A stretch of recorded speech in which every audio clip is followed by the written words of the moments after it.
సంకటహర చతుర్థి గణేష ఆరాధనకు అత్యంత ప్రశస్తమైనదిగా చెప్తారు కదా. అంటే గణేశ స్వరూపాలలో సంకటహర గణేశుడు అని ప్రత్యేకంగా ఏమైనా ఉందా? గణపతి అంటే ఒక రూపం. గణానాం పతి గణపతి అని ప్రసిద్ధం. ముద్గల పురాణం అనే పురాణంలో ఈ గణపతికి సంబంధించిన సమస్త రూపాలు వర్ణింపబడి ఉన్నాయి. ఒకటే అయిన దైవ రూపాన్ని భిన్న భిన్న రూపాలలో మహర్షులు వారి వారి ఆలోచనల మేరకు సంకల్పం చేసి ఆ రూపానికి కొత్త రూపాలు స్థిరీకరించుకొని ఆ మార్గంలో స్తోత్రం చేస్తూ ఉంటారు. ఆంజనేయుడు ఒక్కడే, కానీ ఆ ఆంజనేయుడిని వీరాంజనేయుడు, ధ్యానాంజనేయుడు, ప్రసన్నాంజనేయుడు, పంచముఖ ఆంజనేయుడు, షోడశ భుజ ఆంజనేయుడు, అలాగే ద్వాత్రింశ భుజ 32 చేతులు గల ఆంజనేయుడు అలా ఇలా చూస్తారో అదేవిధంగా గణపతిని కూడా ఈ ముద్గల పురాణం 32 రూపాలలో వర్ణిస్తుంది. ఈ 32 రూపాలలో 32వ రూపం సంకష్టహర గణపతి రూపం.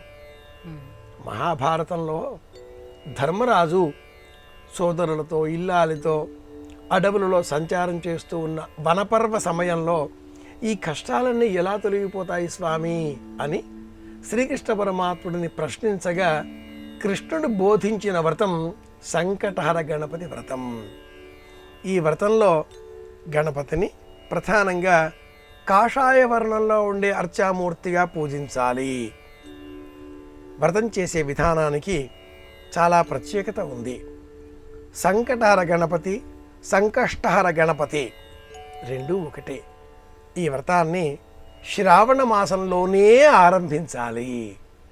ఈనాడే ఈ విశేషమే అన్నట్లుగా చెప్పుకుంటే ముఖ్య సంకష్టహర గణపతి వ్రతం శ్రావణ మాసంలో పౌర్ణిమ వెళ్ళిన తర్వాత వచ్చేటటువంటి తదియతో కూడిన చతుర్థి.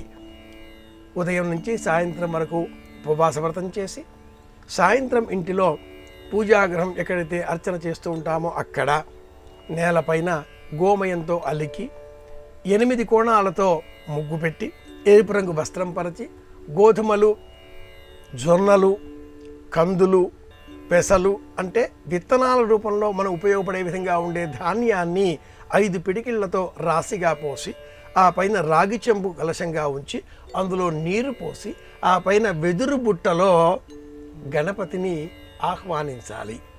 ఈ గణపతి ఎరుపు వర్ణంలో ఉండే మట్టితో చేసినది అయి ఉంటే శ్రేష్టం. ఎర్ర మట్టితో కానీ రాగి లోహంతో కానీ ఉన్నటువంటి ప్రతిమను పూజించాలి. లేదా బియ్యం పిండి, పసుపు, కుంకుమ ఈ మిశ్రమంతో గణపతి ప్రతిమను మనమే సిద్ధం చేసుకొని ఆ వెదురు బుట్టలో ఆహ్వానించే విధంగా అట్టిపెట్టి పూజించాలి. వెదురు బుట్టలో పూజిస్తే ఆర్థిక లాభం. గణపతి ప్రతిమ చుట్టూరా 8 కోణాలలో అష్ట వినాయక మూర్తులను ఆహ్వానించి ఓం గ్లౌం గం గణపతయే వరవరద తదుపరి కొన్ని బీజాక్షరాలను కూడా మేళవించుకొని ఆ గణపతికి సంబంధించిన హేరంబ వరద రూప గణపతి మహామంత్రాన్ని జపం చెయ్యాలి. మమ సంకట నివారణాయ అని ఈ మంత్రంలో ప్రధానంగా వస్తుంది. హుం ఫట్ స్వాహ చివరలో ముక్తాయింపుగా చెబుతారు. ముఖ్యంగా గణపతిని అర్చించేటటువంటి సమయంలో నువ్వులు, బెల్లం వీటిని వినియోగించాలి. నువ్వులు బెల్లం దంచి ఉండకట్టి 10 సంఖ్యలో ఉండలను నివేదనగా చెయ్యాలి అని కృష్ణుడు ధర్మరాజుకు బోధిస్తూ ఈ వ్రతం ఆచరించిన కారణంగానే నలచక్రవర్తి దమయంతిని వివాహం చేసుకోగలిగాడు అని బోధిస్తాడు. అలాగే రాముడు సైతం ఈ వ్రతాన్ని సంకల్పం చేసిన అనంతరమే రావణుడి పైన విజయం లభించింది అని కూడా ఆ వ్రతంలో కృష్ణుడు ధర్మరాజుకు బోధిస్తాడు. వినాయకాశ్చ శామ్యంతి అని రామాయణంలో కూడా వినాయక నామ స్మరణ కూడా వాల్మీకి మహర్షి చేసి ఉన్నాడు.